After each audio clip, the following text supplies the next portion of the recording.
Jack Delosa, circa 1 million followers across all platforms. 5-time AFR Young Rich List as first appeared at 27. And the net worth at the time was about 25 mil. Best-selling author, this entrepreneurial flair and this desire to be a business owner, you know? Like, where did that come from? So, mum was a teacher her whole life. And so what that meant was at home, we had books lying around on neuro-linguistic programming, cognitive behavioral therapy, psychology, management, leadership. And so I clearly had a very natural affinity to psychology. I've always been obsessed with how we think, why we do what we do. At one point, I was in $5 million worth of debt, not healthy debt, like survival debt.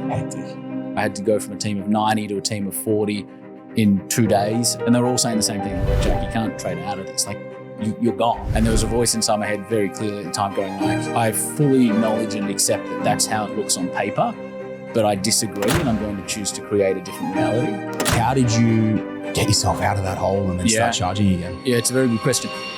Where do you see the most common mistakes that people make in business as well? Things to be aware of? I think that so many people these days are building for exits or they're looking to exit. Yeah. And I just wanted to ask you like your opinion on that and potentially the rise in seeing people wanting to do it as well. Yeah.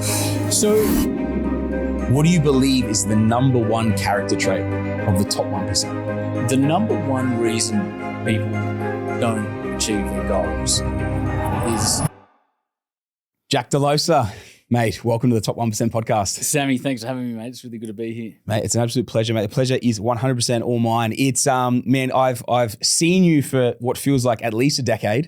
Man, you've been killing it for a very, very long time. And I only met you a couple of months ago. It's at the Founders Table down in Sydney. Yeah. And it's funny, man, because when you kind of view someone from a distance for so long, you kind of, not even so much, I guess, like put them on a pedestal, but it almost feels like they're in a different place, you know what I mean? That it's very different. And then I met you, man, and I just kind of realized how humble a dude you actually were, regardless of the amount of success you've had and over the time period, like over a decade now, you've been on like crazy wealthy. Let's put it that way, right? in complete reality, man. So it was really cool to meet you and actually kind of feel that humble energy from you. Obviously have the powerful sort of CEO style energy as well, man, but the humbleness really shone through as well. We sat next to each other for about 2 hours over dinner as well, man. So, dude, I'm really excited to have you in the studio today, mate. Have a chat about everything, learn, man, the whole way through and man, pretty much run the journey, man. So definitely, man. Thank you very much. And straight back at you, brother. Yeah, to my observation, I think that anyone that is, let's call it self-made, when you know, I've been in business for 20 years now.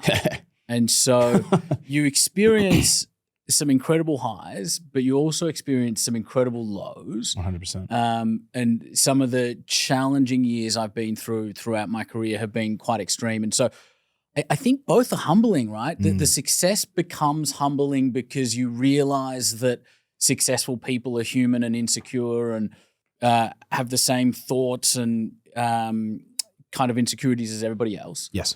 And then the challenges, particularly when you have a lot of them, like people like you and I do, they tend to knock the ego out of you, which is super healthy. And so it's a common pattern I see in people that have actually done the work. Yes, I agree with you, man. It's a funny thing. One of the things that I always say about my own journey is I'm extremely grateful that I had the success I had in my 30s. Because I feel like if I had it in my 20s, my personality style, especially back then, I would have blown it all up or I would have killed myself in a Ferrari. I would have done something silly. So, man, I know personally I'm grateful for it. That, and it keeps your head screwed on, right? Like, because I had a very humbling 20s, man. So I can relate to that 100%, especially once you go through business. You have a few, especially like you said there, a few tough years, humbling years as well. Yeah. It kind of puts things into perspective, right? And it makes you realize you're not invincible.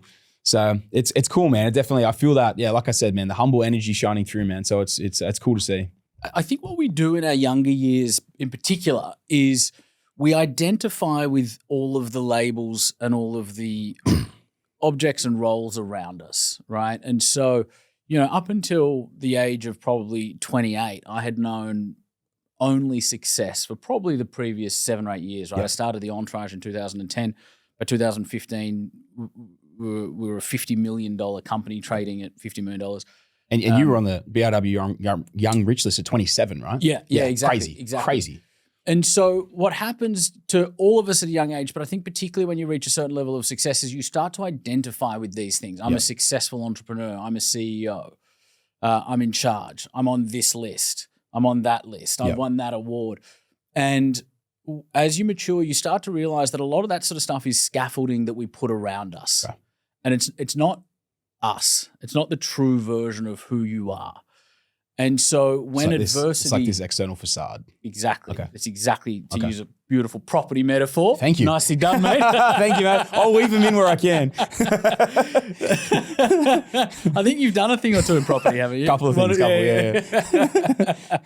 It's exactly what it is. It's the scaffolding and the external facade.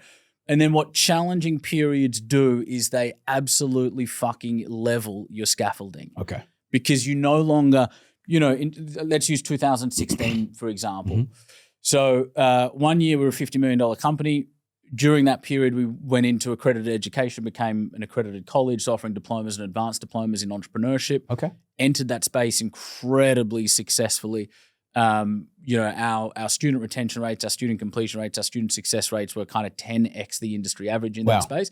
Because we were coming from a place where we didn't have any accreditation, right? So we had so much muscle, and then we brought that muscle into the traditional education system, and we were just able to outperform everybody. And so about 6 months into that space, the government changed the regulations in an attempt to wipe out that industry and to push everybody back to university and TAFE. And so for that... So you made waves that big in a way that No, the changes weren't due to us. The changes were due to... dodgy providers, mainly in kind of like Northern Territory and stuff, taking advantage of the scheme. Okay. And so it's the same government pattern you've seen in solar. It's the same thing you're seeing in NDIS right now. For sure. It's the same pattern. But I was so young back then that I didn't realize there was this pattern in government industries that the government got involved in. Okay. And so that change for us meant that we were losing about $500,000 a month. I was 3 months away from losing $800,000 a month. We'd been listed as the 4th best place to work in Australia. I had to go from a team of 90 to a team of 40 in 2 days, and that didn't solve the problem. That just bought me 2 weeks to solve the problem. And so you go from growing, the steepest growth curve you can imagine, lists and awards and all that kind of stuff, to literally overnight. Like that everybody found that news out literally on the front page of the newspaper. And so you walk in, newspaper, bang, different world. Done. And so it's in moments like that that I think you really get to witness somebody's character. And as the individual involved, I think you get the opportunity to demonstrate and develop your character. But it's in the, and so for us, at that point, I was meeting with liquidators and administrators, people that wind up businesses, and they were all saying the same thing. They were like, Jack, you can't trade out of this. Like, you're gone. And there was a voice inside my head very clearly at the time going like, I fully acknowledge and accept that that's how it looks on paper, but I disagree and I'm going to choose to create a different reality. And so I decided to fight, and that begun the hardest 3 years of my entire life. And, I haven't had an easy trot throughout the rest of my life. And ultimately we came back from it bigger and better and stronger, to the point now where we're more scalable than we ever have been. We attract a much more mature business owner than we ever have been. I like to think I'm smarter and I'm wiser than I was pre-2016. This is the other thing people don't understand is when businesses go under, everybody loses. So your customers lose, your employees lose, any financiers lose. At one point, I was in $5 million worth of debt, and not healthy debt, like survival debt. Hectic. Had I have chosen to wind up the company, all of our clients would have lost, all my team would have been out of a job, and nobody would have got a dollar. And so, I was really proud. Come kind of 2019, every single dollar that we had borrowed throughout that period had been paid back. Wow. Every single dollar. Yeah. And so I think that, if we talk about the kind of death of an ego, when your world changes that quickly, you learn that no one's invisible, no matter how good you are or how up you are right now, things can happen. And you start to draw your energy and your identity from a much deeper and more meaningful place than the external facade. That is a crazy story, man. If you don't mind me asking, 2016 to 2019. I'm sure we could cover this further in, but I feel like it's really relevant to cover right now. How did you turn it around when you were $5 million in debt? Yeah. Bad debt, like you said, survival debt. Yeah. So it wasn't like it was debt that was making you money. It was debt just to keep things afloat. Exactly. How did you turn that around, eliminate $5 million worth of debt when you had to wipe more than half of your team? All the grants that obviously sounds like made it so scalable and so easy to sort of sell that product that you were selling as well. Yeah. How did you get yourself out of that hole and then start charging again? Yeah, it's a very good question. So from a commercial standpoint, moving through a period of distress is about, rule number one is kick the can down the road. Okay. Which essentially means any incoming cash, bring it in as quickly as you can. Any outgoing cash, delay it for as long as you can. Okay. And so what you're trying to do is you're trying to buy yourself time to rebuild a profitable business model. Yep. Because once you're profitable again, you can speak to everybody, tax office, banks, investors, debt financiers, invoice factoring people. You can talk to, we're profitable now, and everybody starts to have belief, and now you can start paying everything back and you're good. And so all you need to do, I say all you need to do. Well, let's put it this way. It's simple. The 20 years business owner is saying the simple thing to do. It's simple, but it's not easy. And so it's kick the can down the road, right? Bring cash in, delay cash out. Yep. Insolvency, to get kind of technical for any 7, 8, 9-figure business owners that might be watching or listening. Insolvency is when you can't pay your debts as and when they fall due. Okay. And so if you reach out to a creditor and negotiate buy some time. 30 or 90 days, then your creditors aren't falling due anymore. And so what a lot of people do in distress, and I imagine it's probably the same in property, right? Because property lends itself to this kind of boom and bust cycle a lot of the time. When people come into distress, what they tend to do is retreat. Okay. Because everything sucks. Everybody turns against you. You've got lawsuits. You've got no money to pay people, which means your phone is ringing constantly, which means you've got more lawsuits coming. You're trying to manage and, comfort your team while still being honest. You're not sleeping. You're not eating. There's all this stuff going on. And so, to stay at home with your head under the pillow is very emotionally attractive at that point, because you just want to kind of wish it away. Yeah. And so that's the last thing that you should do. It's kind of like adversity in life, right? You have to lean into it. And in my experience of managing turnarounds is, if you're talking about creditors and debtors and financiers and investors, generally speaking, if they're half smart and you communicate with them forthrightly and honestly and don't try and bullshit them, they will work with you. The reason being is, if a company goes under, as I said earlier, everyone gets 0 cents in the dollar, and they know that. And so the conversation is, we have a problem. Yep. Not I. We have a problem. Very true. And this is what I am going to do to move through it. And so leaning into it, communicating honestly, and managing all of the different stakeholders is critical. Yeah. And then from a human kind of emotional standpoint, I think that when I'm going through a hard time, I have this weird thing where I just kind of lock in and take it a day at a time. And I've been asked a lot of times, where does that come from? And I think it comes from this. We live in a culture, particularly today, where, particularly people our age or younger, where people believe that life should feel good all the time. It should be easy, almost. It should be fucking It should be easy. It should be joyful. I should be happy all the time. All my days should be great. There's this real misconception around what I would say to be fundamental reality and life itself and the human condition, right? Even just mathematically, half your days are going to be below your average day by definition. And so I was never under the impression or the misconception that life should be easy. I'll give you a really funny example that's just come to me. I used to play golf with my dad when I was very, very young. and I'd hit the ball into the bunker, and he'd go into the bunker and he'd pull the ball out and he'd put it on the fairway. And I had to say to him, Dad, Don't do that. Leave it, yeah. The bunkers are part of the course, and that's me getting my. If I never hit it from a bunker, I'll never know how to hit it from a bunker. And so, and you'll probably also not have that desire to avoid it at all costs hitting it into the fucking bunker. Yeah, exactly. Yeah, you don't learn the lesson. Yes. Right. And so it's a really strong metaphor for life. Yes. And so I think it's really helpful when you come to a point of acceptance, which is to say, business is fucking challenging. Life is fucking challenging. You are going to come up against times that stretch and pull every single aspect and element of yourself. And the time when you want to have a break and the time when you want to have a holiday is going to be the time when you can at least afford to do it, right? And so accept that that's part of your reality. And then when it comes, what I do is I just say to myself, Jack, you're not going to enjoy the next couple of years. And you've got a choice. You can quit or you can move through it, because the only way out of this is through. So what do you want to do? And for people like you and I, Sammy, quitting is obviously not an option. And so that's the reality, and that's the fundamental kind of reality of the situation. And so for me, it's about accept that it's going to be painful.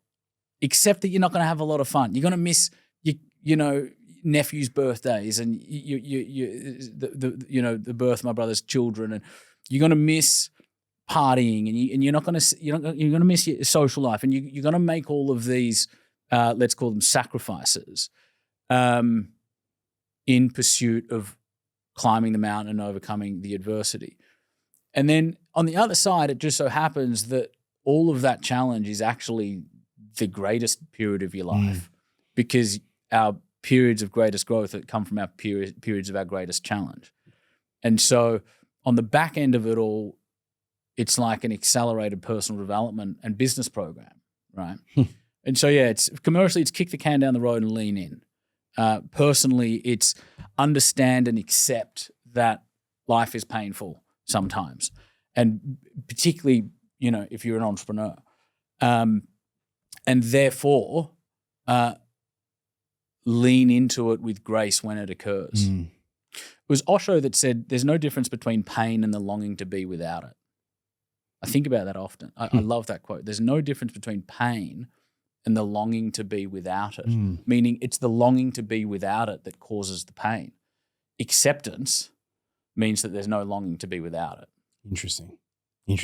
Something that popped into my mind there when you were talking literally maybe 30 seconds ago about a few things was it was a quote that my dad actually said to me when I was younger. It's that calm seas don't make skilled sailors. 100%. So if you're always in a calm sea, you're just going to be an average sailor. But when the storm 100%. Comes through, if you can make your way through that storm, the ability that you will pick up during that time frame and the skill set that will come from it of dealing with adversity, dealing with that stress, that mental pressure, that band being stretched inside your head, nothing will ever prepare you for when you hit it, and then nothing will ever compare to it. You know what I mean? Once it's done, unless you cop another crazy ass storm and you got to battle your way through. 100%. And that's so true. And what's interesting about that is because when you're in the storm, all you're focused on is survival. Fuck, I want to live. Yeah. That's it, right? And then you come out of the storm and this really interesting thing happens. You start going into smoother seas and you go, fuck, I'm so much better at this than I was.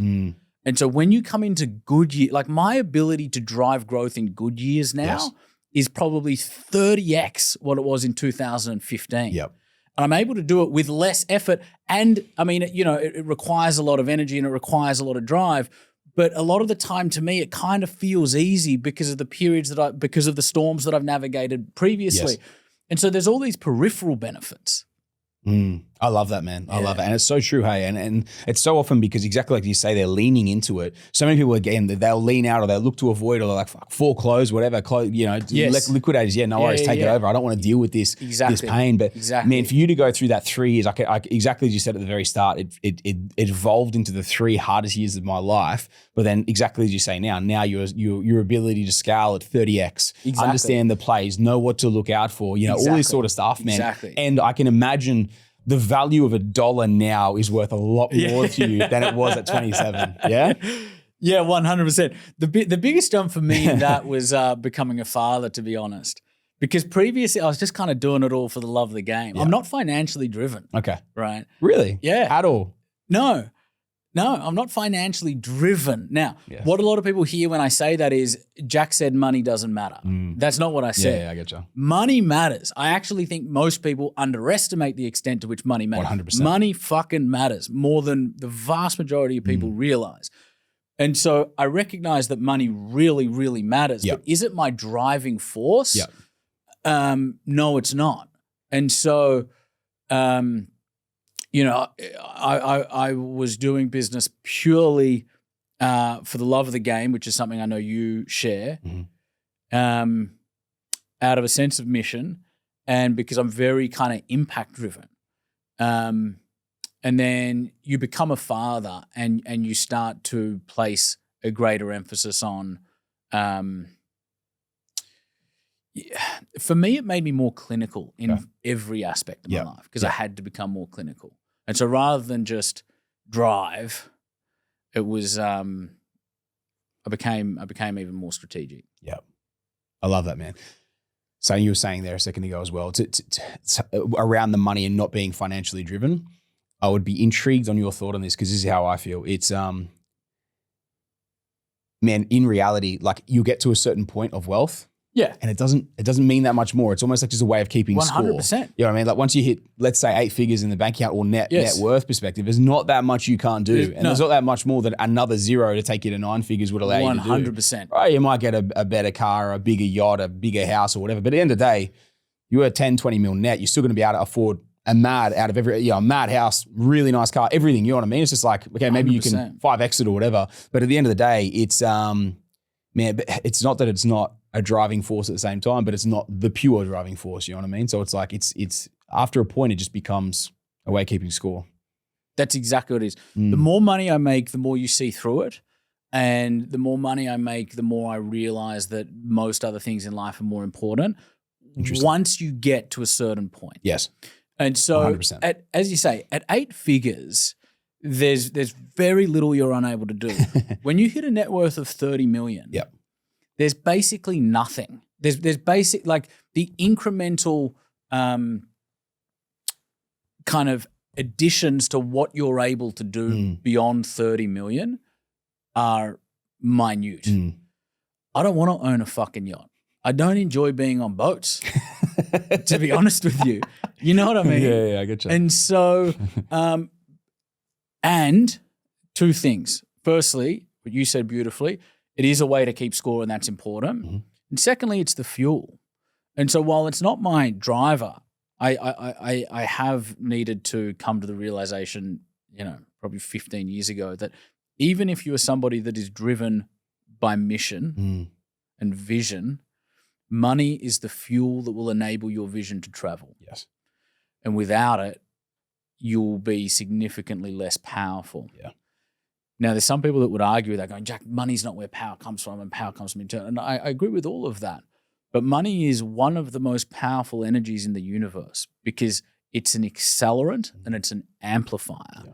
And so what I find is that generally people that say money doesn't matter are usually very broke and usually have a very limited impact because of their relationship with money.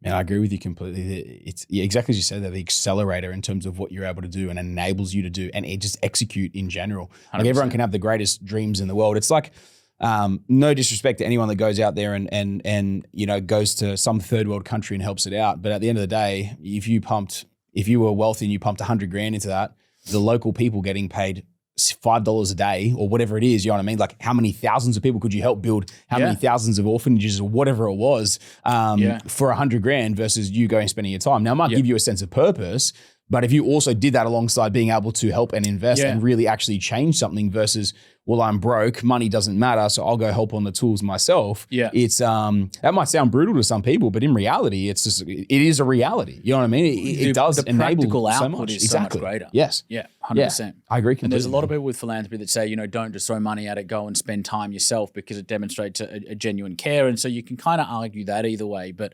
your fundamental point is inescapable, which is with money, you're able to achieve so much more than you without money. I've been fortunate enough to spend a bit of time with Sir Richard Branson throughout my career. And one of the things that he says about Nelson Mandela, we view Mandela as Mandela was, arguably the greatest activist that ever lived. Yes. So we see him as such. Branson says, Mandela was the best salesperson you'll ever meet. He's like, you couldn't have lunch with Nelson Mandela without cutting a check for $10 million. Now, obviously that's Richard Branson talking, right? I'm sure a lot of people had lunch with Nelson Mandela without cutting a check for $10 million. But the point is that Mandela had no ifs, buts, or maybes or confusion about the reality of economics. And so, yes, he was an incredibly powerful human being who also understood that he needed finance to get shit done. Yeah, I love that, man. I love that. Exactly as you were saying before, an amplifier. It is. It's an amplifier. It is. If you're angry and pissed off and you make money, you'll become more angry and pissed off. If you're an asshole and you make money, you'll become more of an asshole. Yeah. If you're mission-driven, purpose-driven, and want to make an impact, either through philanthropy or other means, then it will amplify your ability to do that. And so money is just a magnifying glass. It's just an amplifier that will make you more of who you already are. I love that, man. I love that. Man, we're 25 minutes in. We've already dropped so many, or you have dropped so many value bombs on the way in, man. I'm loving this thing. And dude, normally I start with a rap sheet. We're 25 minutes in, mate. I've got to throw the rap sheet in. Bloody hell. Jack Delosa, mate. What an absolute introduction. What an introduction. To throw the rap sheet in, to wind up our intro before we then move on to the greater end of the potty. Bloody hell, mate. What a start. Man, circa 1 million followers across all platforms. Yeah. Which is crazy. It's crazy. Anyone that's doing anything decent or trying to achieve something decent, you've probably been, some algorithm has probably targeted you with your content at some point. I know it's been targeting me for quite a while. Man, 5-time AFR Young Rich List as well. And as I said earlier, first appeared at 27. And the net worth at the time was about 25 mil. Is that right? I can't remember. Something like that. That's what I was reading up earlier. So nice. I'm throwing out there. I'm pretty sure that's what it was, which is crazy, man, which is crazy at 27 years of age. Because ultra high net worth individuals is 30 mil, right? So you were pretty much on the cusp of that at 27 years of age. Or was it 20? No, I'm pretty sure it's 30. High net worth is 8-figure, 10, and then ultra high net worth is 30, which is crazy. Yeah. Best-selling author, and you've obviously published 3 books as well. Yeah. Awesome, man. Yeah, dude. Oh, and the Entourage as well. That year that you made the BRW fastest growing company, AFR BRW, fastest growing companies. But you placed 4th, right? And so that was best places to work. Best places to work. Best places to work. Yeah, and you were on the fastest as well. We were on the fastest growing as well. Yeah. I can't remember when and what number we were though. Yeah. Man, talk to me about that just for 1 second around best places to work, dude. How is that? Yeah, it's really important to me, man. Culture is really important to me. And who I work with is really important to me. And it was very important, 10, 15 years ago. And it's probably only increasingly important today. Yeah. When you boil a business down, a business isn't an actual thing. It's the people. Like, show me your business. You can't point to it. You can point to your website. Yeah. But all a business is a bunch of people and a box of contracts. And today the box of contracts are digital. So all it is a bunch of people. And in most businesses, you've got a growing bunch of people that are all headed in different directions, making ununified decisions. And so generally what most businesses do is as they're building their team, it only builds their chaos. It only builds the lack of unity. And if anything, it can actually have a deterioration on the culture that they once had. Yes. And so I kind of view business as the opposite to that. I want to build an ecosystem, an environment where I bring in A players from all around the world and we provide vision and direction and training where necessary to help them sharpen themselves. And one of the most rewarding things about business for me is going through challenging periods and going through wins with A players that care. Yeah. You'd feel this from your soccer days, right? When you're out on the field, you leave nothing on the field. You were down at one point and you claw back and you win the game and you're all lying on the grass, defeated, victorious, but out of breath and knackered. emotionally probably defeated. Yeah, exactly, knackered. It's like Man, that's the best thing. Yeah. And so I've always placed a huge emphasis on building an A team and providing an environment that enables us all to grow together quite proactively. Yeah. So even through those heavy scale periods, because this is one thing that I found, not that I've struggled with, but something that we have to manage really closely as well. 100%. During those periods of massive scale where you might go from a team, and we've experienced before, of going from 20 to 40 in a 12-month window or more. You know what I mean? Like more than doubling a team in a 12-month window. Yeah. What would you say are the key things? Is it just purely that, like helping everyone with their focus and vision of the greater company and their personal achievements? Or what are the greatest things that you find retains that culture of going from, let's say, a mid-tier of something like because we're talking about SMEs, we're not talking about, the multinationals. We're talking about, say, something like a mid-tier SME that might go from a 15, 20 size person company to maybe like a 40, 50 size. Like, how do you retain that? And how have you seen that best effectively managed as they scale? Where a lot of people go with their thinking when they try and answer this question is like, you need systems. And systems are one small piece of the puzzle, but in and of themselves are quite ineffective. In most growing businesses, you have systems, but nobody updates the systems, and so nobody reads them, and nobody reads them because nobody updates them, and they just kind of disappear into oblivion, right? What you need is an operating rhythm. Okay. And so I no longer look at 3-year time horizons. I do from the perspective of goals. Yes. So like setting 3 to 5 North Stars for a 3 to 5 year period. Yes. But there's no point in strategizing out 3 years anymore because the rate of change is just too great. Your effort and your energy and your intellect is better applied elsewhere. Yeah. But we do want to get a picture of where do you want to be in 3 years. We then want to have a roadmap for 12 months. And we then want to have an operational roadmap and targets and OKRs for the next 90 days. Okay. Once you've got that scaffolding, and I use that word in a really positive term now. You love scaffolding. Yeah. Did you used to do scaffolding when you were younger? I scaffolded at 16, bro. So yeah, it is. The property side of things is infiltrated it's my coming mind. through. Yeah. But you need that scaffolding, right? And then once you've got that, the next piece is clarity. Okay. Let's talk clarity for a second. One of the biggest misconceptions that gets thrown around in business is hire for attitude, train for skill. Okay. Right? It's a cliche from the 80s, 90s. We've all heard it. We all like to tout it. And the only problem with it is that it's completely wrong. Okay. In a small to medium-sized business environment, you would have sensed this in your business, particularly in a high-growth environment. Yep. Hire for attitude, train for skill. You don't have the skills you're hiring people for. Nor, even if you did have the skills in some of the roles, which you probably do, you don't have the fucking time to train them on it because you're running so fast as well. And so it's not hire for attitude, hire for attitude, not skill. It's hire for attitude and skill. Yes, you need both. Someone asked me the other day, do you look for A players or do you look for people with potential? I said both. I need A players on the up. If they're going to keep up, they need to be A players on the up. Yeah. And so the clarity piece comes into it in you need to have an org chart, which is a visual representation of what your team is today. And that sounds fundamental, and it is, but 99% of businesses don't have it. And what that means is the org chart rests in one place, which is the mind of the founder, yes, and is very rarely communicated. And so as you grow a team, all you do is end up growing chaos.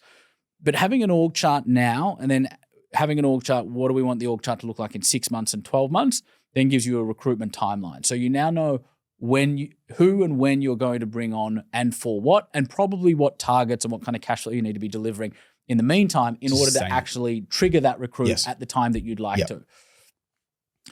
And so now we have clarity around roles and reporting lines, and we have a recruitment timeline. We then need to understand and have this clarity piece before they come in. And so what's their position description? What are they going to be doing? What are they not going to be doing? Yep.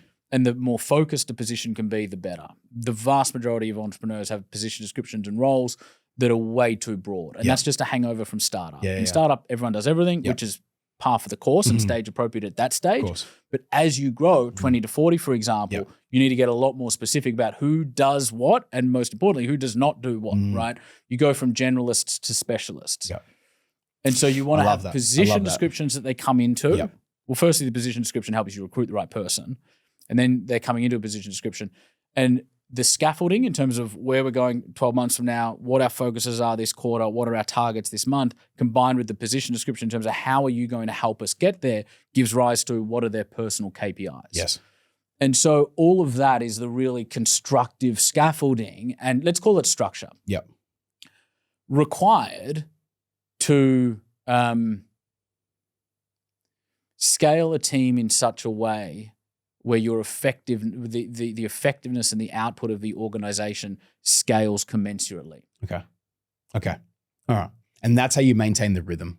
Because as you're scaling, you're hiring the right people with the right attitude that are able to grow alongside, and it's very clear what their roles are. Yes. So you can effectively keep them on rails to deliver on what their effectively 100%. KPIs are. This is the other cliche that happens on the people side of things. Is everybody talks about people empowerment, right? Yeah. And now I believe in people empowerment. I just have a very different definition and interpretation to most. Please. People empowerment is not come in, we're amazing, this is fun, do whatever you want. That's not that's disempowerment. Yeah. Most people don't want to come into an environment where it's do whatever, define your own role. The vast majority of people, if not everybody, wants structure. Yeah. Show me what success looks like and show me what success does not look like so that I can win and so that I can show you, my employer, that I'm winning. Yeah. Right? And so people empowerment is provide the fucking leadership and direction that your people are seeking. I love that, man. I love that. It's funny, dude, just as a bit of a throwback to the way that we've done things in the past and then realized that mistake as well. Right. Man, when we used to hire, this wasn't myself personally, this was like an entry-level thing in terms of initial conversations. We always say, oh, it's a great place to work, all the rest of the bullshit. Yeah. And you get people coming in for the wrong reasons, not realizing the job's fucking hard. Yes. And that we're a fast-growing company and that there's a lot of stresses involved with it. Yes. Now, bro, we just talk people out of it. We're like, you don't want this. This is the most stressful fucking role you'll ever have. Yes. Yes, it will be the most rewarding thing you've ever probably done and potentially will ever do. Yeah. But don't think it's going to be a walk in the park. It's going to be fucking hard. And before any conversation comes anywhere near me, they've had 2 or 3 interviews that says that. Yes. And then I hammer them home with it with a deadpan face straight across the table going, this will be the hardest thing you ever do. Yes. And really trying to almost talk them out of the role. So alongside the obviously, the appropriate JD to make sure they can fill in with that as 100%. Well. Yeah. That's exactly what you should be doing. There's 2 things here. The first one is you have to approach recruitment from a position of null hypothesis. Okay. Explain that. Null hypothesis is a term that comes from science. Okay. And so when a scientist is running an experiment, what they do is they come up with a hypothesis and then they try to prove it wrong. Okay. And if you develop a hypothesis and you try and prove it wrong and you try and prove it wrong and you try and prove it wrong and you can't, then you hold that it is most likely probably true. Okay. It's the opposite to how the human brain works, which is the human brain works from a place of confirmation bias, which is we have a belief or a thought and we're not even all that conscious of our beliefs or our thoughts until we develop self-awareness. And then we just try and prove our beliefs and our thoughts right. Unconsciously. And it's so easy to do that. Yes. Right? It's like when you Google something and you go, does X do this? You'll get 1,000 articles showing how it does. Yes. But the same way if you Google it the other way, it'll show 1,000 articles why it doesn't. Yes, you know what I mean? It's just like, fuck. If you're looking for the positive, it will be there. 100%. And so it doesn't mean it's the right thing to do. That's exactly right. If anything, it might be an indicator that it's not the right thing to do. And so how that corresponds to recruitment is most business owners will sit in a room and not only do we have confirmation bias, but they're probably already in a bit of pain. The business is bursting at the seams. They're too fucking busy. They're covering 6 different roles. They're like, fuck, I need someone in this role 3 months ago. And so that only amplifies one's confirmation bias. Yes. And so you sit in an interview and you tell them everything that's amazing about the company. And then you go, oh, you drink water, we drink water here too. You're going to fit in so incredibly here. And then we go, what's your biggest weakness? And the person goes, oh, I work too hard. And we go, oh, that's fantastic. The whole process is this manufactured surface level theater that doesn't cut to the source of the issue. And so what null hypothesis is do the opposite of that. Okay. Do not assume that the person sitting in front of you is right for the role. Yep. Assume that they are not right for the role until they prove and demonstrate evidentially otherwise. Yep. The second point is the point that you raised, which is 100% correct. My job as the founder and CEO is to talk people out of coming to work for me. Because the person that comes in because it's exciting is probably the person we don't want. The person that comes in even after we've told them how high-paced it is, how high change it is, how entrepreneurial it is, how hard work it is, the person that is still hungry, not willing to come in, hungry to come in after that, that's the A player that's going to contribute to the direction of this business. That's also the person that's not going to get burnout when shit goes wrong because they're already mentally prepared because they've been told 5 times over, this is going to be fucking hard. Expect it to be hard. And they're like, I like hard. Exactly. They like hard. Yeah. They probably thrive on it. They probably get bored. You know, one of the challenges that arises when you have a team of A players is you start going through good times, you start hitting targets at smooth seas. One of the things you need to be thinking as a CEO founder is you need to be future pacing that, going, I need to give my leaders greater challenge right now, or they're going to get bored and they're going to leave. Yeah. Good times aren't good. Everyone thinks they want good times. Good times scare the shit out of me. Good times, today, having done this for 20 years, when times are good, I become incredibly diligent. You're waiting for something to happen, eh? I'm just so concerned about complacency. Okay. People worry about competitors. People worry about the fucking government. People worry about the economy. People worry about tariffs in America. People worry about all this shit. Don't be worried about any of that. Be worried about your own sense of complacency and your own sense of inertia and that of your teams. Because inertia in life and business is really common, which is you get in the habit, you're just rocking and rolling on autopilot. You get in the habit of doing the same thing day in, day out. Yep. That scares me more than challenge. Put it this way.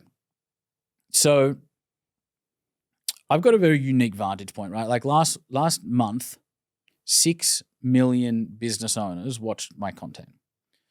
In my inner circle of clients, this year I'll help them drive $1 billion in sales. Hectic. And so I have a very unique vantage point in that I see inside hundreds of 7- and 8-figure businesses. Yeah. It might even be thousands, let's say hundreds, every year. And so what that means is that when you're in that position, patterns emerge. Patterns emerge in business, patterns emerge in human psychology, patterns emerge in human behavior. And one of the patterns that I've been able to identify over the last probably 15 years is that businesses grow more during hard times than they do during easy times. And the most recent, perhaps visceral example of that is COVID. My inner circle clients, and even from an Entourage perspective as well, and our kind of satellite businesses around it, grew more during COVID than any other period. Even the businesses that were bricks and mortar, right? We had, let's say, 20-25% of our members are bricks and mortar businesses, and 7- and 8-figure, like decent sized businesses.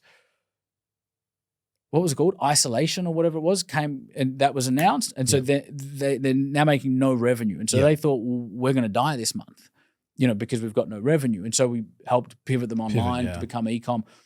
The vast majority of them, I won't say all of them, but the vast majority of them, in the month they thought they were going to die, ended up having their biggest month ever. And I mean in that month, not 3 months, that month. And, people bought more online during COVID as well. So that helped, but you needed to position your business in such a way.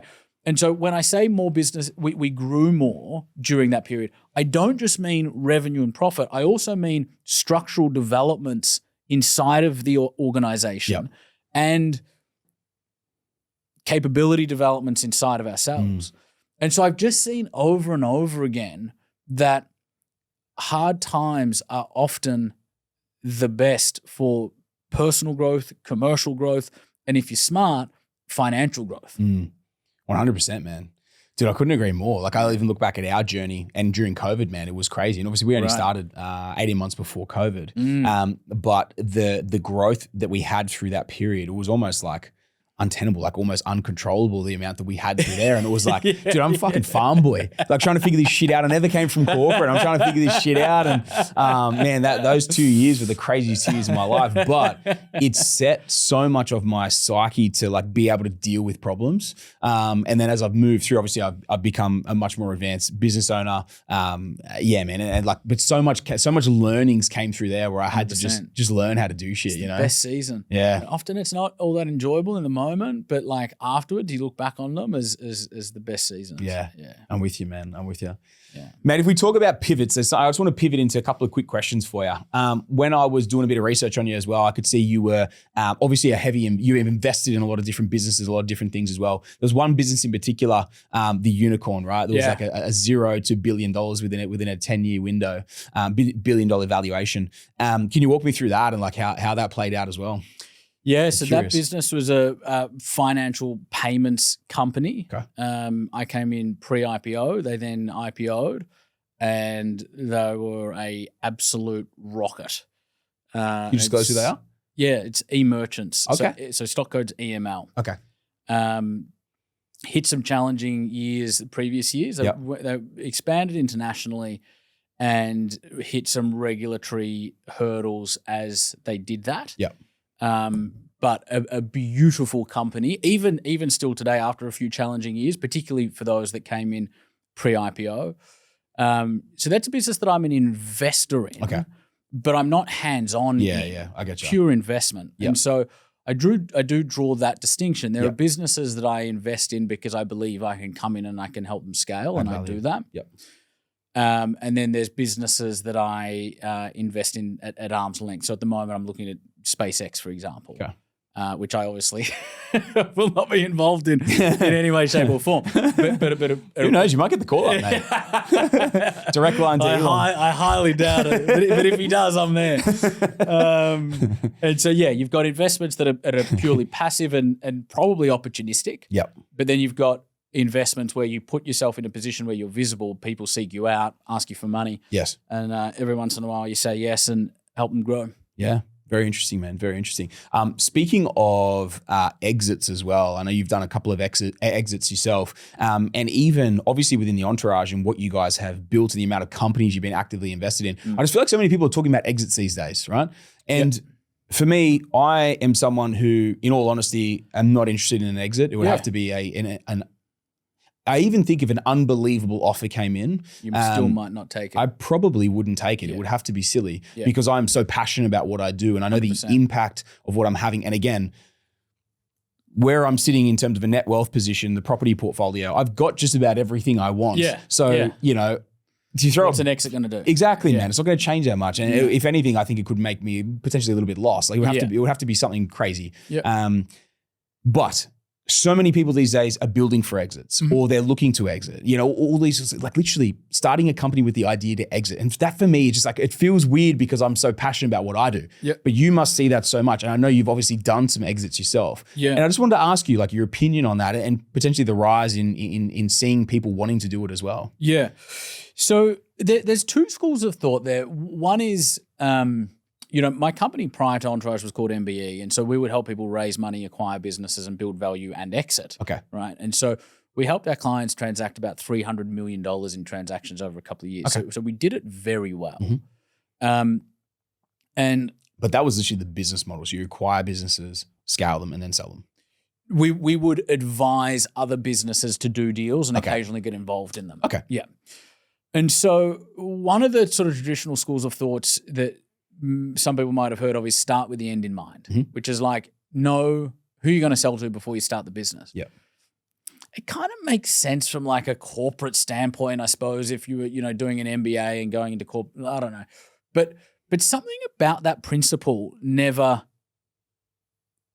rung true to me because I'm like, man, there's something missing in that. And I can language it today. I couldn't language it back then. Okay. And how I would language it now is, generally speaking, not all the time, but a lot of the time, an entrepreneur who starts a business does so because they find it deeply meaningful and they are on the fucking warpath to make it happen. That's not, Exhibit A. Right. And so that motherfucker didn't sit around before she started the business or he started the business thinking, who will I sell to in 5 years? Yes. It didn't even, they're focused on building a great company and probably as a consequence of that, improving the world in a small or large way. Yes. And so you then look at that, there were a lot of funds around that invest in SMEs or let's say startups that kind of started to originate around 2014 and 15. And they would only invest in you if you did not have an exit strategy. Really? And I loved that, man, because I'm like, they get it. And you know who the fund was? It was fucking entrepreneurs that are high net worth that have built shit themselves. Yep. And I'm like, they get it. They know someone needs that passion and that drive in them to actually build that product properly. Because when the fucking hard times come in, the person's just building for the exits. They're going to go missing. It's too corporate. Yeah. It's like, you want the person that's so obsessed with just getting it done. Yep. And here's the thing. What makes a good exit? Build a great company. That's the most important. You can have your fucking exit plans and your 8 target acquirers and you're going to build competitive tension between 8 people and you're going to run this 12-month process. But the business that builds a great business is going to, if they do eventually choose to exit, sell for a lot more than the mediocre business that just runs a good exit process. Yeah. And so now that's the two sides of the fence.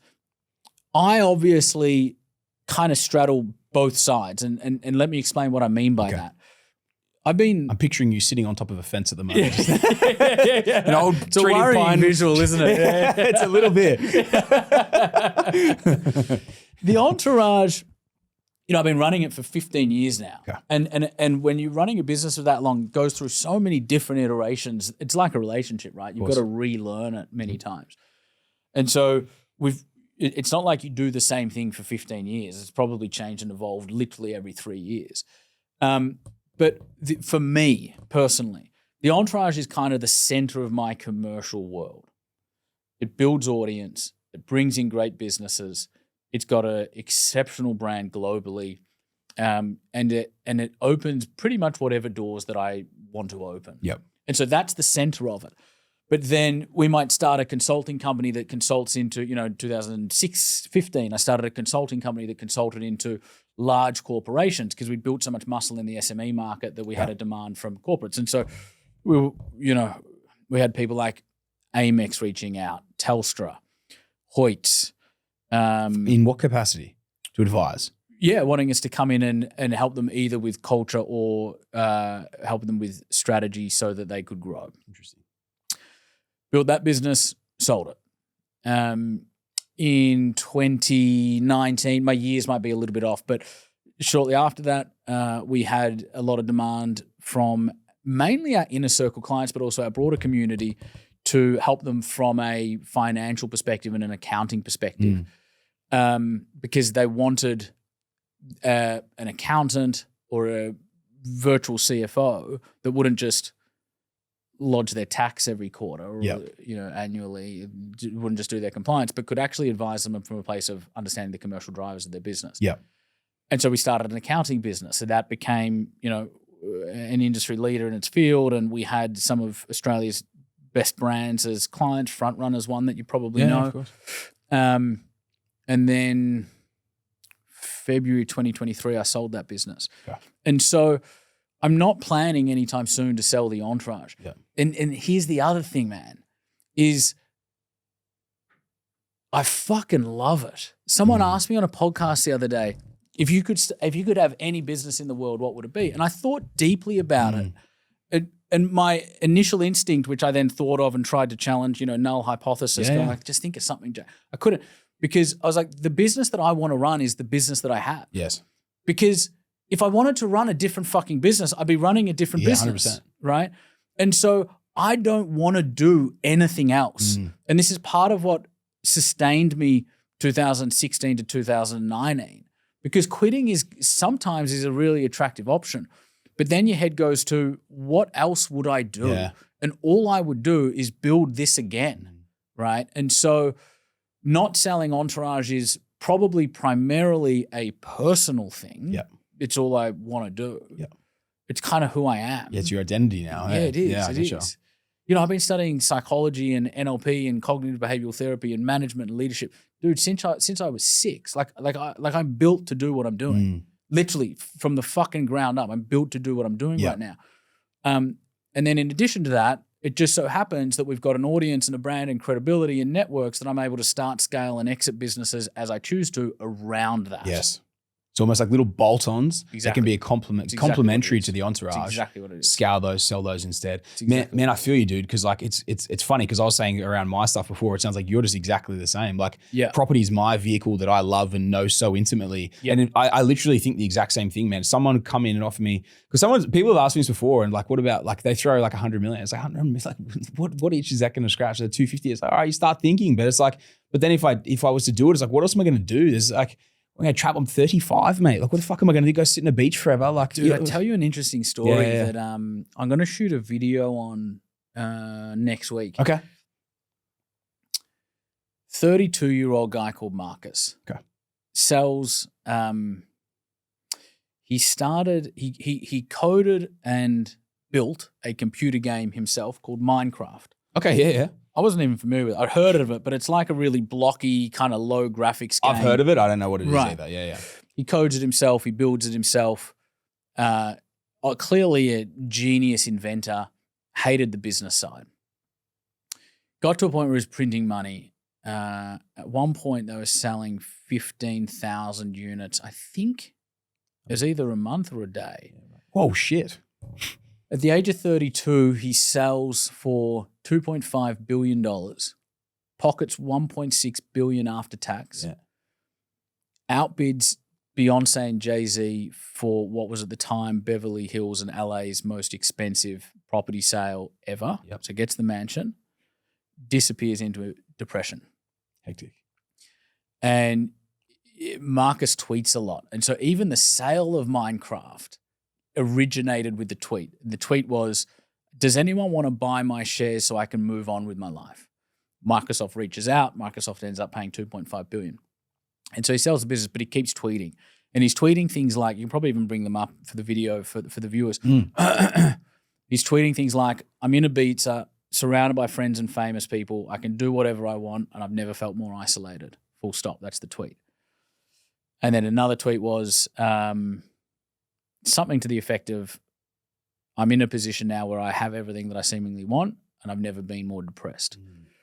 And so what happened there? It's like he lost his sense of mission. He had no challenge. He lost his community, because there's a big community around gamers today. And he lost all sense of struggle.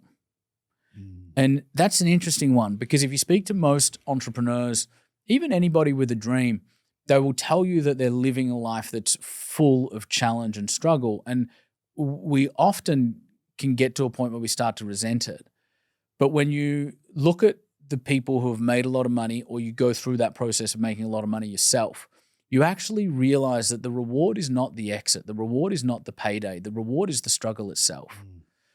Because it's through the struggle that all growth occurs. And even at a spiritual and emotional level, that's why we're here.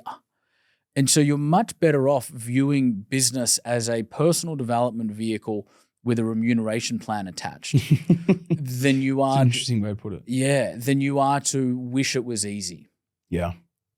Man, that's such an interesting way to put it as well. And man, I was recently interviewed by Mark Burris on his podcast. Yeah, legend. He is, man. Legend of business in Australia. Right? So much of what we've spoken about in this discussion is leaning into challenge and not wanting lollipops and rainbows and unicorns. That's what I love about Mark. He's from that old school. Mark came up as a business partner of Kerry Packer. Kerry Packer had a fucking gun in his top drawer, and he would bring out the gun when he was angry, right? And so that's the era that Mark comes from. And so there's a strength there, and there's a willingness to lean into challenge with Mark. Anyway, you're on this podcast. Yeah, man. No. I love the insights, man. He the last 10 minutes of the podcast, we were talking about fires, and how it's just a part of the day-to-day of dealing with fires. And we were talking, and I was even bringing up the fact of when he did his $500 million exit in 2004, which is probably a couple of billion these days in with inflation taken into account. And we were talking about even today, man, he's still dealing with fires. Like the whole idea and the whole premise, really the job of being a business owner, an entrepreneur, all this sort of stuff. Yes. It's twofold. Obviously, you got to be typically the creative person. You're coming up with the ideas and you're driving the vision. Yes. But then the other 50% of it is dealing with fires and putting out fires. And he literally said, even today, I'm still putting out bloody fires. Yes. You know, and I think it's like, man, if you don't have the capacity and the grit and the determination to be able to push through that stuff and understand that is literally at least 50% of the role that you're going to be dealing with fires, putting out fires and having that level of stress, it's probably not for you. It's 100% not for you. And when you are a genuine entrepreneur, you know it. Yes. Right? I was running an Entrepreneurs Unconvention in 2014. We had about 800 people in the room in Melbourne. And I'm on stage presenting to this room.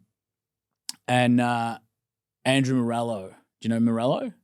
Rings a bell. Larger than life, both physically and as a character. he's a very unique and lovable human being. He won The First Apprentice, and he was Mark's head of business development at Yellow Brick Road. Interesting. One of my best mates has been with me in Entourage from literally 2011. Oh, wow. He walks in the room, he's at the back of the room, and he's waving to me. And I'm presenting to 800 people. Yeah. And I'm kind of looking at him like, dude, I don't know what the fuck you want me to do. But he's like, come here. I'm like, you're presenting? I'm presenting to 800 people in the middle of a keynote. Yeah. And so I say to the room, let's do this exercise. Close your eyes. Now, I want you to imagine that you're starting a restaurant, and I run them through an exercise while they're closing their eyes. Yeah. And as I'm doing that, I'm walking up the stairs of the amphitheater to Morello at the back. I turn my mic off. I go, what the fuck do you want? Yes. I'm busy. Yeah. It's one way to put it. I see over his shoulder, Boris is standing there. I'm like, bro, Mark's here. I'm like, oh, shit. G'day, Mark. Welcome. Thanks for coming.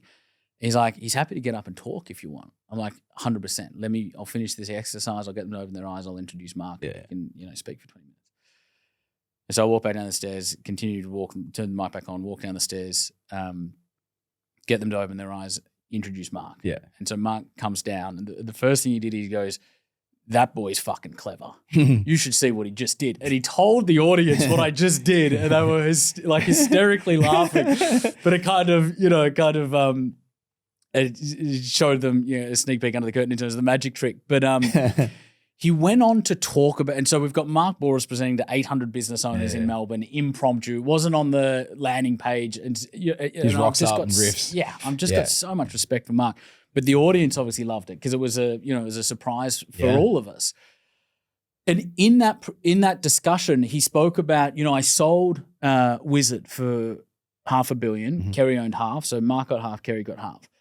And then he tried to retire. And I've experienced this myself in terms of trying to retire. And he said, but I had to come back in. I had to start Yellow Brick Road. Why? Because I am built to build businesses. I'm not built to sit around and retire. I'm not built to only invest. I am built to build businesses. Yeah, interesting. And so that's kind of what we're talking about right now, which is when you are an entrepreneur and it's in your blood, not doing it would be the biggest disservice to yourself and the world that you could imagine. Yeah. Mate, pivoting a little bit into something different. You've mentioned... Do you want to respond to the story just so it doesn't seem like a cut? Story. So it's like, Mark fucking came down and spoke to 800 people. And so I think that comes back to what we're talking about in that when you're an entrepreneur, you're built to do it. Yeah, true. 100%. Yeah, beautiful. Actually, that is perfect to pivot into this as well. Nice. Yeah, man, with Mark, I think as an Australian and as a business owner, man, he just seems to be that. He's always just been at that pedigree for so long, right? Like top of the chain. Pedigree is a good word. Yeah, and I think just that epitomizes exactly that, the pedigree of business owner in Australia. He's like the guy, I call him like the godfather of business in Australia. 100%. And it's cool, man. It's cool to see what he's done and almost like emulate a little bit, in terms of the way he's done things well. I think just how bold and brash he is with so much of his stuff too, man. Yeah. Being a farm boy, dude, I just resonate. I've always resonated so well with that and 100%. respected him, man. So yeah, big kudos to him, man. I think that pivots really nicely into something like you were saying there, like so many people being so like people who are built for business are built for business, right? And if you've got that entrepreneurial spirit, man, with you were saying like at 6 years old, you were studying, LNP and the psych side of things and everything. Where did it come from you, do you think, for this entrepreneurial flair and this desire to be a business owner, Like where did that come from? So when I was a very young age, my parents ran a not-for-profit organization called Breaking the Cycle. Okay. And so they would take youth at risk off the street, out of abusive homes, out of jail, put them through a personal development and employability program, and then facilitate them into employment, which many of them had never been employed in their entire life. Mm-hmm. And they could only take a finite number of young adults each year, and so they would deliberately choose the people from the most challenged backgrounds. And even though they would choose, the people from the worst of the worst, yes, they were the most successful at what they did in terms of helping youth at risk find meaningful employment and have longevity in it. Yes. And so mum was the head teacher, dad was the managing director. Okay. And so mum was a teacher her whole life. And so what that meant was at home, we had books lying around on neuro-linguistic programming, cognitive behavioral therapy, psychology, management, leadership. I remember I was probably early teen years. I listened to 1 Minute Manager by Ken Blanchard on cassettes. Yeah, right. So you'd open it up and you've got cassettes and 4 cassettes. Slim, you got to rewind it and stuff. Yeah. I remember play that. and rewind and shit like that. And yeah, man, it was crazy. My dad lives in Daylesford, and must have been 10 years later he was moving, and so we were kind of moving some stuff out of his storage shed, and he said, you got a couple of boxes there, and I didn't even remember that I had boxes there, but I came and sort of checked them out. And in there was 2 ring binder folders. You kind of open them up and there's ring binders. And 2 of them, and they were packed. And so it wasn't like a triangle anymore. It was a rectangle because it was packed full of paper. This big box. Yeah. 2 of them. Yep. And I open it up and I look at it, and it's typing. It was my notes from studying Tad James's program on neuro-linguistic programming. How old were you? Size 11 font, bro. It was probably like, I don't know, like 2,000 pages, maybe more. That you had typed out of it? Yeah. What? Yeah. And how old were you? I don't know. Jesus. That's crazy. It's crazy, man. And so I clearly had a very natural affinity to psychology. I've always been obsessed with how we think, why we do what we do. And then a premise of neuro-linguistic programming is your life pretty much comes down to the quality of your communication. Okay. Because neuro-linguistic programming, neuro is your head, linguistic is, generally speaking, the words that you use. Yeah. And then programming is how do you do it more constructively. Okay. And so communication starts with how do you communicate with yourself. Okay. Because all thinking is asking and answering questions, right? That's all we're doing when we're thinking. And so the better your questions and the better your answers, the more constructive you're thinking, the better your life will be. And so communication, people think communication, they think it's only interpersonal. It's not. The most important communication happens with yourself and then secondarily interpersonally with other people. And so I just had this hunch from a very young age about that fundamental truth. I was always like, hang on a second. If I can communicate effectively with myself and with others, then isn't that the most powerful superpower to have in terms of making an impact and, enacting change? And so I had a natural affinity towards it, and I grew up in an environment that nurtured it. Man, it's really interesting. It's so often that those early years, those formative years, and how that plays out can have such a drastic impact on us. 100%. And I look back at myself, man, like growing up on the farm, it was normal just to work on the weekends off from school. Right. And you look at yourself and you're growing up around these your dad being effectively running a business and your mum being the teacher and all this sort of stuff. And then you're growing up reading these books that are being left around as well. Yes. And the impact that had on you, man, it's crazy. And it makes so much sense because like you said, you've been doing this now for like 20 years. Yeah. So, and it's just been like inbred, inbuilt into you from such a young age. Business for 20 years. Yes. And so business is really just my vehicle to take all of that understanding Yes. and those skills and apply them in the real world. Makes sense. Something else that I loved what you said there was you kind of like worded it in this sentence the way you were wording it, but it's a phrase that I love, man. Is you want a better answer, ask a better question. 100%. Right? But the way I love that you put that, man, is asking that of yourself. 100%. And it's very interesting, man, because like I say it all the time about even like speaking to other people, but it's funny to almost like apply it to yourself if you're not getting the answer you're wanting from what you're doing. Yes. Are you asking the right questions? Are you probing yourself properly to get those correct answers? So I love that, man. That's where it starts. That's awesome. Yeah. That's awesome, bro. Makes a lot of sense, man, why you've grown up and effectively started the way you did at such a young age as well. Yeah. So I love that, man. Thanks, man. If we take a little bit of a pivot, we've spoken so much around scaling businesses, and maintaining the culture and all the different things in terms of scaling it. I just want to know because sometimes being hyper aware of what potentially could blow up, where do you see the most common mistakes that people make in business as well? Things to be aware of. Business is fundamentally a game of growing from constraint to constraint. Okay. That's all you're ever doing. Okay. Is you're trying to grow into bigger and better problems. Okay. And so the constraints in one's business journey change at each stage of the business. When you start out, the constraint is, I don't yet have a product or a service. Okay. And so that's the constraint. You solve that constraint. Yep. The next constraint is, nobody knows about it and I don't have any customers. And so you go out and usually through friends or family or networks or like your inner circle, you get foundational customers. Build some awareness, Yeah, exactly. And then the constraint becomes not enough people know about it. And Yep. so then you probably start to do a little bit of marketing. And then the constraint becomes, okay, I'm generating interest, but my sales system isn't honed in and isn't optimized. And so I'm generating interest, but I'm not converting people. Okay. And so at that point, the constraint is sales conversion. Yes. And then you solve that constraint. And then you realize that you actually need to generate even more leads. And so the constraint at that point is, I'm generating interest, but I'm kind of doing it from word of mouth and referrals and kind of almost reactively. I need to market proactively. Yep. And so I build a marketing engine and you unlock that constraint. And then you're marketing well and you're selling well, but your delivery hasn't kept up because your delivery was great in the earlier stages, but now you've got so many customers coming in that you've really just got a growing base of unhappy customers. And so at that point, the constraint is, I need to establish a delivery engine that can firstly scale with the business, but secondly, operate without my operational involvement. Yes. And then you solve that constraint. And then you're marketing well and you're selling well and you're delivering well. And at that point, you start growing. And so what's the constraint at that point is, it is all reliant on you, and you and the business are bursting at the seams. And so at that point, the constraint is leadership and management capacity inside of the organization. Okay. And then you solve that constraint, and then you move on to the next. And so all we're ever doing is growing from constraint to constraint. And so the skill of the entrepreneur is not necessarily to unlock any one of those particular constraints, but rather to ask yourself at any given moment, what is the number one constraint right now? Okay. And develop the ability to solve the constraint for the phase that you are in and continue to do that as the business grows.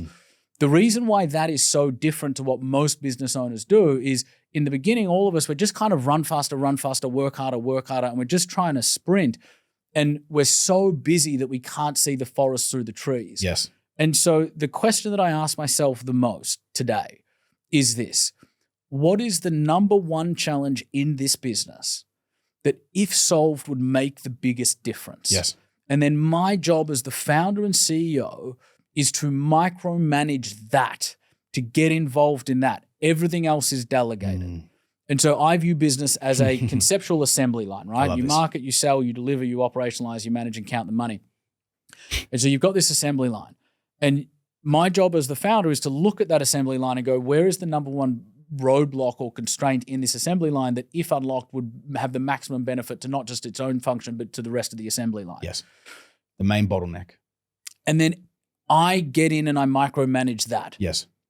Everything else is already being managed by somebody else and is by definition performing better than the thing that I'm focusing on, because I'm looking for the hardest challenge. And so I set businesses up to work without me operationally so that I could do two things: maximize the time that I spend in my zone of genius, the things that I'm best at and therefore can contribute the most value with. And secondly, maximize the time that I spend on the hardest possible problems. Yes. the biggest things to fix. Yes. Yeah. I love that, man. I love that. And that's the difference between scaling and not. Because as I said, scaling will come through unlocking the core big roadblocks at each stage of the game, not just from running faster. Running fast will get you to 7 figures. It won't get you to 8. It definitely won't get you to 9. Potentially can implode you as well if you just run fast and don't solve the other issues on the way through. That's exactly it, brother. It will implode you and the business. Yes. And the business. And ruin your rep, which you only have one of. And once 100%. You fuck that, game over. You get to a point where it becomes really expensive to continue to do everything by yourself. And so you get to a point where if you're choosing to do everything, the output of the business by definition is limited by how much you can get done in a day. So that places a very firm ceiling on the growth of the business. And so we all reach a point where we need to go from me to we. Yeah, okay. It's no longer about how much can I get done in a day, but how good am I at setting up the structure in the ecosystem that enables other people to do their life's best work. Yep. I love that, man. I love that. It kind of seems the whole way through you've almost had that premise, you know what I mean? Like even with the creditors, it was the same thing. It's not a me problem, it's a we problem. But dude, I love it because it's like, it's almost like you're pulling everything together, you know what I mean? There's times that you do things yourself, but then there's times, especially like at the very start, but then pulling those things together and working through things together, man, whether it's solving shit with creditors or whether it's building teams and like we're talking about for empowering as well. Team sport. I love it, man. I love it, mate. I honestly have loved this chat, man. There's been so much gold in it. I've got a few final questions to kind of wrap up with as well. But thank you so much for sharing like all the wisdom that you've come in with, man. It's been awesome. It's been hectic, really man. Enjoyable. Likewise, I've brother. spoken a lot in this podcast about things I don't usually speak on. Is that right? Which is very unique. So it's been enjoyable, brother. Ask a better question, get a better answer. Correct. Yeah? Learning from the master. I love it, man. I love it. That's awesome, bro. Honestly, I love getting that feedback because I never like to watch someone else's podcast before they come on. It shows. Yeah. It shows. Man, fuck. I do like, I don't know, 5 or 8 podcasts a week probably. Yeah. Fuck, really? Yeah, a lot. And I really picked this up when clients started to ask me to go, and we'd say send through the questions. And usually I get the questions from a podcast and you just kind of take the questions that you get because you're going on someone else's podcast. Yeah. But when it was my clients, and this was a learning for me, I would look at the questions and I would go back to them and I'd call them. I go, hey, I got your questions. They suck. Go watch my last 20 podcasts. Okay. I answered those exact questions. Go and Google some shit. I have answered those exact questions. I'm like, you know, whoever is like, Bell, if you're going to do a podcast and you're going to ask the same questions that everybody else does, I would honestly encourage you to not do it because it's going to be a waste of your time. Yeah. Why do it if it's going to be the same as everybody else? Yeah.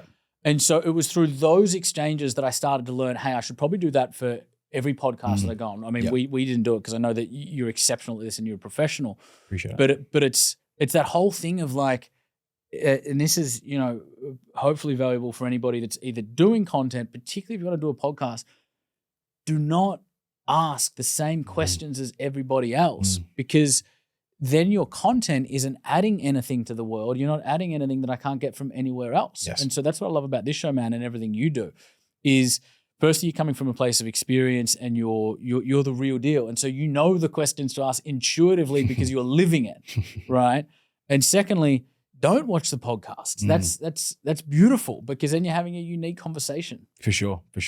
I love it, man. And honestly, it's been so intriguing. And I love that you love it because dude, I didn't know you did 5 to 8, a week sort of thing. Like that's crazy numbers. Yeah. And the fact that you feel like there's been so much difference that we've spoken about on this. Yeah. Honestly, man, I love that. I love that that's a feedback, man, because I want to add as much value as I can. And the reason I started the top 1%, man, is I'm genuinely curious to interview people at the sort of level that you're at. And man, you look at it, it was over 10 years ago you first hit the BRW Young Rich list. So you've got 11 years of experience from hitting that height and then everything else that's happened. Yeah. It should be a crazy conversation, which it has been. I can genuinely say, man, like this is up there as one of my favorite podcasts that I've recorded to date, awesome, man. I reckon when I listen back to it, it could take the top spot. This is engaging, man. I love how raw, real you are with the amount of shit that you've had happen to you. And I think I can relate to that because I'm the same. I'm sweet with like, fuck, we all make mistakes. Definitely. And it's learning about the mistakes. It's turning it into a lesson. 100%. And that's another good lesson I think for everybody watching and listening is no pain, no glory, no pain, no story, right? It's the challenges where not only your best growth happens, but where the experience that will most add value to others will occur. Yep. I love that, man. I love that. I've got a few quick questions to finish off with. Cool. What's next for Jack Delosa? Continue doing what I'm doing, brother. So at the moment, I'm focused on global expansion and AI. So we've just we're launching and kind of testing funnels in USA, Singapore, and UAE at the moment, and driving AI adoption within my own businesses so that I can then help my clients to do it, and so that I can then help the world to do it. I love that. I love that. So you're doubling down, going hard, expanding big time. Dude, I'm more driven and hungry than I've ever been. So am I. Yeah. I love that. I love that. I love that. It's man, I think it goes back to the core root of this is what you do and this is what you're fucking great at. What else would I do? Definitely. I can relate to that so much. It was like we had the chat before about the exit. It's like, what the fuck else am I going to do? I don't care where you're billion. Like, what am I going to do? Go be Marcus. Yeah, seriously, man. Seriously. So I love it, man. I love it. It's been a super enjoyable chat, man. Thanks, what is the best piece of advice you've ever received from a coach or a mentor? I used to hang out with a really good friend. He's still a good friend. We just so happen to chat less these days, Peter Davidson. Peter was a seed fund investor in PayPal. So like Elon, Peter Thiel. Yeah. And I've always been obsessed with the greats, people like Einstein, Mandela, Michelangelo. And Peter once said to me, to copy the greats is to not understand them. Meaning the only common thread that they all have is that they all did it differently according to who they were. And so Peter, having spent time with, the Peter Thiels and the Elons of the world, was also a student of history and the greats that shape history. And he was probably one of the reasons why I was inspired to firstly go back in history and study the greats. And I later wrote a book about it called Unwritten. Okay. Because a lot of these stories weren't written in a way that I think is most effective. So I called the book Unwritten. So not just to study the greats, but to also understand that in studying them, I'm looking for the underlying principles to apply them in my own way. Okay. Very interesting. So pulling it apart the way that you saw it rather than potentially the way it was put out. You're looking for underlying principles that you can apply according to your values and your preferences and yourself. To copy the greats is to not understand the whole premise. That's interesting. So doing it with your spin, like doing it in your taste and your way. style. Exactly. Yeah. It's funny, because you're trying to imitate someone else, man. It's like the best version you're ever going to give is the version of yourself, even if it's like in a way of someone else or a style, but then you need to do it in your own way. You can't copy that intrinsically the same way. Because I could never be a Jack Delosa. And in all reality, I don't think you could ever be a Sam Gordon. 100%. And it's because we are intrinsically who we are, and that's what makes us powerful. Exactly. And so it's leaning into that. Exactly. I love that, it's man. about turning you up. Yeah, I love that, man. That's a good one. That's a good one. Man, my final question for you. Cool. I love this one. What do you believe is the number one character trait of the top 1%?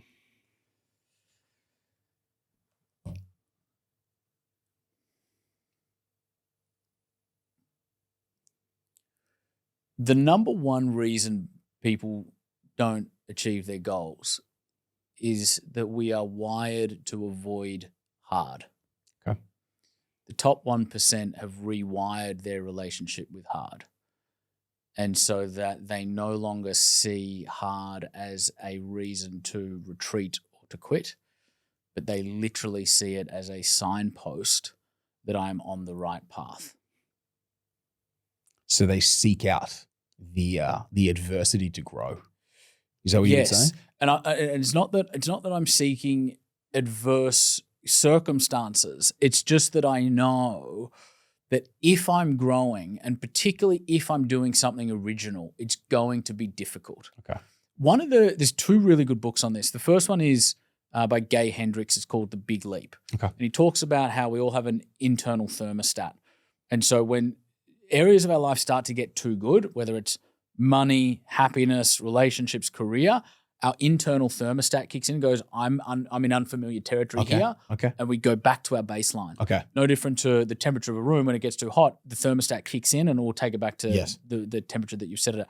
And same with when it gets too bad, we'll go, hang on, it's getting too bad. The thermostat will kick in and it'll take you back to your baseline. Okay. And so you want to identify that is a principle that exists in human beings. And then when you're hitting your upper limit, identify that you're hitting your upper limit and lock in so that your old upper limit becomes your new normal. Okay.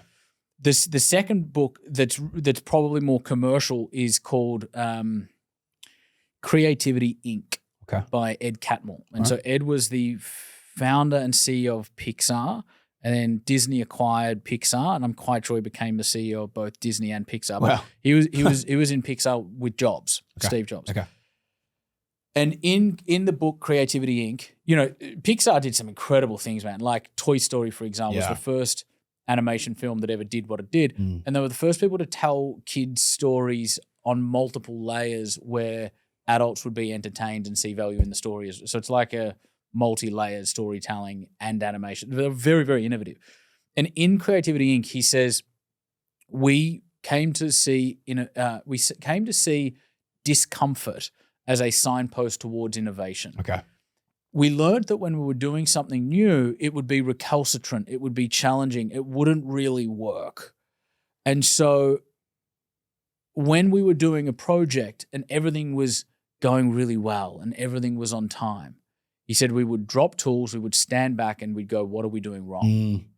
They literally wired themselves that when they were uncomfortable, that was their cue that they were on the right path, which is the opposite to how we're naturally wired as human beings. Yeah. We're built for easy. We're built for survival, right? We're built for survival. Yeah. Your brain is not designed to keep you happy. It's designed to keep you alive. It's designed to fill you with adrenaline so that you can run away from the saber-toothed tiger. Yes. And one thing that there's a big misconception around is the human brain has not evolved one iota in 10,000 years. And so we got the same brain that we do when we were running away from saber-toothed tigers. Yeah. It's just that we make saber-toothed tigers out of fucking anything these days. Like, you know, we get an unpleasant email and now we've got anxiety, you know, like, so the human brain was probably actually healthier when there was a fucking saber-toothed tiger because we actually knew what to be afraid of. Now most people are just afraid of everything. Yeah. And so, yeah, you want to view discomfort as a signpost towards growth. Okay. Jack, man. Thanks, Sammy. This has been awesome, brother. Thank you so much, man. Brother. Thank you. Thanks, man. Absolute pleasure, man. Listeners, I hope you took some great value out of today's episode with big Jack Delosa. I know I did. It was an absolute banger. If you enjoyed it, please make sure you send it on to someone else who would also take some great value out of this episode. If you haven't left us a 5-star review yet, jump on, leave us a 5-star review. And if you're loving the podcast, make sure you don't miss any of them. We've got more bangers coming in, just like Big Jack's today. So make sure you hit that follow or subscribe button on your favorite listening platform to make sure you do not miss an episode as they come out. But to sign off, guys, I will see you guys next week for another Top 1% podcast.